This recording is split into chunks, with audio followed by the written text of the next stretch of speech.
Et nous allons maintenant accueillir un entrepreneur qui n'a pas froid aux yeux. J'appelle Philippe Hérault, PDG de Mixel.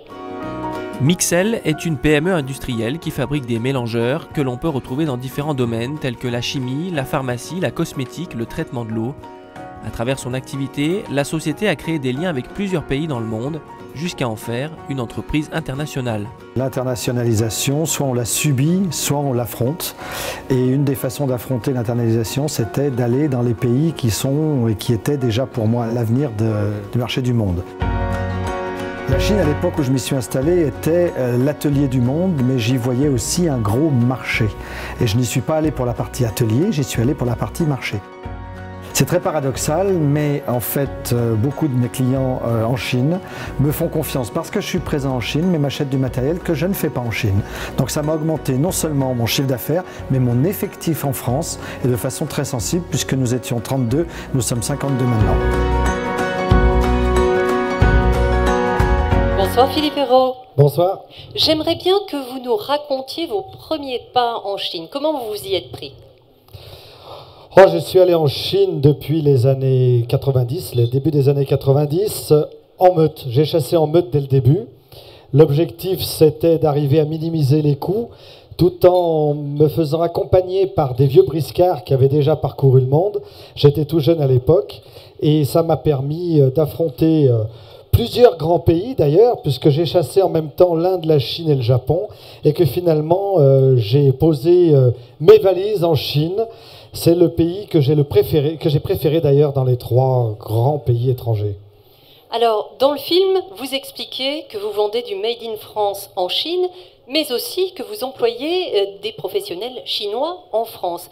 Mais j'ai cru comprendre que ce n'était pas si facile. Est-ce que vous pouvez nous expliquer pourquoi ? Alors, en 2 mots, je n'ai pas fait non plus une délocalisation, vous l'avez compris, j'y suis allé pour aller chasser le client chinois, le client français aussi, ou européen, occidental, installé là-bas, et j'ai donc créé une usine en Chine. Mais j'ai gardé le savoir-faire chez nous en France, toute la partie techno de mon produit, qui est un produit sur mesure, qui est bien plus sophistiqué que ce qu'il n'y paraît, et qui demande une grande expérience. Et plus j'embauche de Chinois en France, plus je crée d'emplois en France. Eh bien, il y a 3 mois, j'ai embauché un Chinois de plus en France, qui donc fait les études pour la filiale chinoise, qui nous fait prendre des commandes que parfois nous fabriquons en France pour la Chine, et qui, chaque fois qu'il nous fait prendre une commande, qu'elle soit faite en France ou en Chine, crée de l'emploi pour mon bureau d'études, puisque toutes les études sont faites chez nous. Eh bien, j'ai eu l'excellente surprise de recevoir un impôt parce que j'ai eu l'outrecuidance d'embaucher un étranger. Et donc j'ai été taxé. Donc encore une fois, notre monde d'énarques n'a rien compris au monde de l'international. Et on se fait taxer quand on crée de l'emploi en France.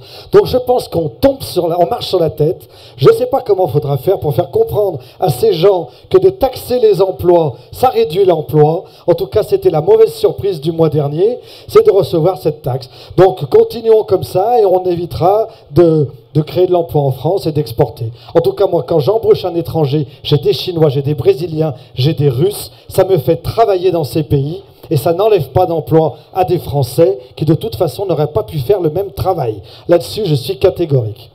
Donc c'est en parlant, il faut faire passer le message pour le faire comprendre. Voilà. Et merci au Progrès de me donner l'occasion de le dire et de le redire. Merci. Merci beaucoup Philippe Hérault, je vous laisse regagner la salle.